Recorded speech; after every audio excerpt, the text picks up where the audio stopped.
Hello lovely ladies, welcome back to my channel. So for today's video, we're going to talk about the types of people that you need to be around when you are on your level up journey. And the one thing I've learned on my level up journey is that it's not just about what you're doing on your level up journey, it's about who's around you while you're doing it, right? So when you're elevating your life, whether it's your mindset, your career, your relationships, even the way you dress, right down to your standards, you're going to notice the kind of energy that either will propel you forward or will hold you back. And it's very important for you to recognize the difference.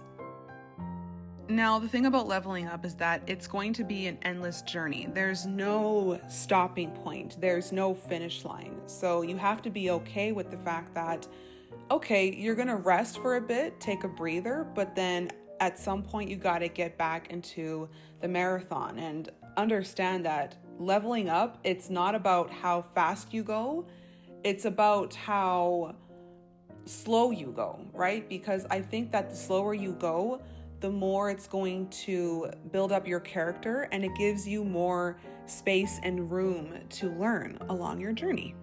When I look back on my life after a year, I would want to see some levels of growth, whether in my mindset, my career, my business, the way I dress, the way I carry and present myself. And if I don't see growth, well, then that's a problem. And I have to go back to the drawing board. And also, I have to be accountable and responsible for not meeting those standards.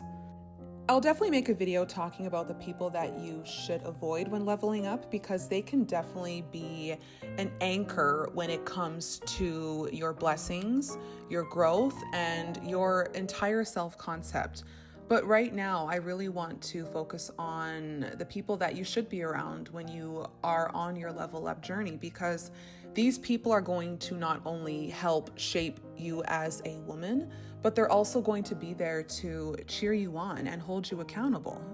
And when people hold you accountable, it's because they know and believe that you can do better. Whether it's a friend, romantic partner, ally, mentor, and coworker. So the first person is people who are expanders. So they make your goals feel normal. They're already living in the reality that you want, or they think so big that by being around them, it forces you to not only stretch and expand your mindset, but it will also inspire you to tap into your most highest self. These are people that do not dim your dreams. They simply amplify those dreams and goals that you have, no matter how huge and crazy they sound. I especially love being around these kinds of people because they always know someone who can help you. I remember when I started my business back in July of 2023. Now, for those of you who don't know, I have a small media company where I do content creation for small businesses, different brands and nonprofit organizations, because I do think that there is a need for content creation.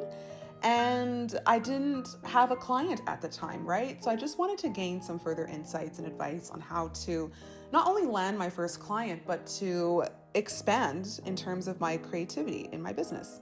I met with one of my networks who owns a marketing agency, and he said, look, Camille, you are an amazing content creator, but what else is it that you can do? Because you can't do content creation for so long. Like, Instagram is cool, but in what other outlets can you expand or look at? And he said, well, why don't you look at creating a digital product? Because it not only helps you create a community, but you can also use this product as a way to curate value and be a resource for other people to use. And I thought he sounded absolutely crazy. Well, shortly after that, I not only landed my first client, which was a huge nonprofit organization, but then I ended up putting out a digital product last month for free. It's called the Confidence Reset Guide, and it's done really well to the point where I'm now looking at other digital products to put out that can be of value to other people, right? So if he didn't expand my mind, I probably wouldn't be where I'm at right now in terms of my content creation journey, right? So it's always good to be around people who can just help you expand in terms of your creativity and also help bring those bigger ideas to life. Number 2, we have what I call the protectors of peace. These are the people that do not bring chaos and they respect your boundaries, right? So they don't project their limiting beliefs, fears, and insecurities onto your process. Instead, they remind you to just rest, breathe, be, and to always protect your peace, because there's a high chance that they do all of those things for themselves. They're able to protect their peace. They know what their limits are, and they know when they need to just sit back, relax, rest, breathe, regroup, and refocus. So if they're able to do that for themselves, then they should be able to honor that, not only with you, but also help bring those parts out of you.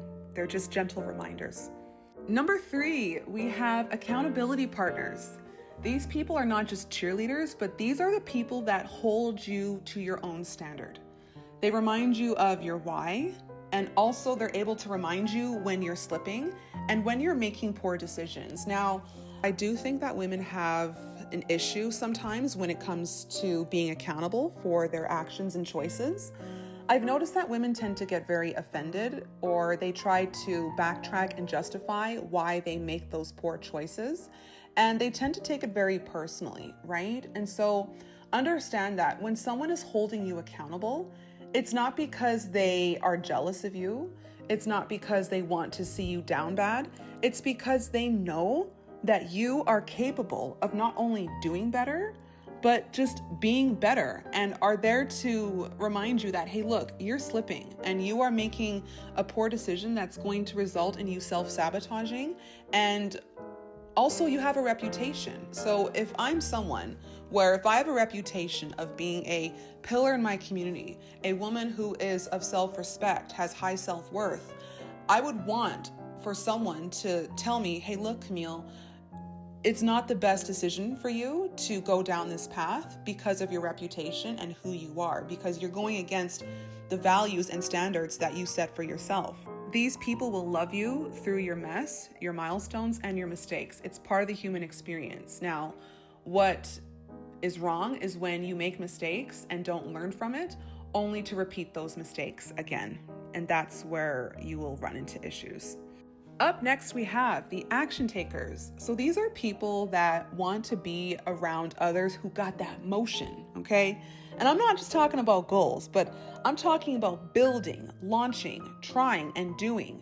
They have consistency, and their consistency will challenge you to keep showing up the way that they continue to show up for themselves. And let me just flex for a moment. I am so grateful to be around women who are action takers. They are constantly looking at what they can do next, how they can amplify and level up themselves in terms of their business, in terms of their dressing style, in terms of their networks and the people around them. And by me seeing them do that, that inspires me to want to take action as well. Even just making this video and restarting my YouTube channel. I have a couple of friends who have YouTube channels and they're doing exceptionally well, and they just show up and take action. And that really gives me fuel to want to do the same. So surround yourself with action takers. Next, we have the value adders. So value adders bring wisdom, strategy, resources. They pour into you, not just emotionally, but they offer insights, connections, and the conversations are always of substance. You don't want to have conversations where you are gossiping about other people. I think that's just a very low vibrational language. And I find that conversations with value adders will not only leave you feeling richer, they'll leave you feeling inspired, and you'll want to also just, again, going back to taking action, it'll make you want to take action. If you feel drained after talking to someone, that is a clear indication that they are not right for you when it comes to your level up journey, or they're not on the same level as you emotionally and would rather engage in low vibrational conversations. And I'll definitely elaborate on this in another video, but value adders are invaluable to have during your level up journey. Next is energy matchers. So people who meet you with the same energy that you give out. So when you're intentional, they're also intentional. If you're deep, they go deep. You don't need to chase, you don't need to overextend. There's just that mutual energy exchange. And something that my best friend told me is that people will meet you where they are at. So if you are someone that is deep and spiritual and self-aware, you don't want to be around people who don't have that about them. And it's going to be really hard because those people aren't going to be able to meet you where you're at. They probably have more trauma to unpack. They probably have more shadow work to do. So make sure you're around people who match your energy and frequency. And last but not least, you definitely want to get around the private person if you are on your level up journey. I say this because private people are very careful and selective in terms of who gets to access them and their space. And I'm gonna flex. I am someone that is exceptional at doing this. Now, of course, it took a lot of trials and tribulations and do-overs to master this, because there was a time in my life where I would just share too much information about myself to the wrong people.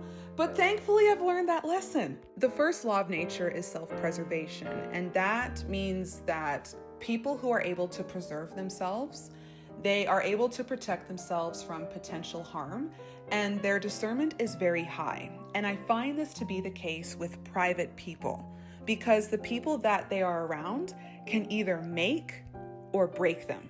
Private people will not trauma dump on you. They will find ways forward, as in finding effective solutions to solve their problems.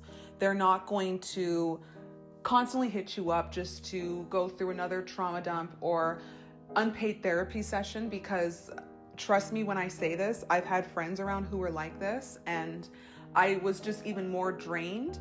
And I'm also carrying trauma that doesn't even belong to me, because said person cannot find solutions, for they constantly are in a perpetual state of being a victim as opposed to being a victor. And I get that as human beings, we have problems, we run into obstacles in this game called life, but it's one thing to have those problems, but it's another thing to find effective, strategic, and creative solutions to help you overcome those said obstacles. And private people will encourage you to be more private and selective in your life. And just coming from personal experience, I find that being private creates an aura of mystery and polarity, because it makes you more interesting and it makes people want to uncover more about you, except you are in control in terms of what you give out in terms of information. And it's kind of fun. It allows you to be unpredictable, where people won't know your next move, because when you're unpredictable, any move that you make, people won't expect that coming from you. It's fun, and it adds to your feminine mystique, especially as you level up. Some things are better left between you and the universe. Let me know what you think of this video. Give it a like, comment, and make sure to subscribe to my channel. And let me know what kinds of people you get around on your level up journey, and also what has been the outcome for you. Thanks for watching, and see you in the next video.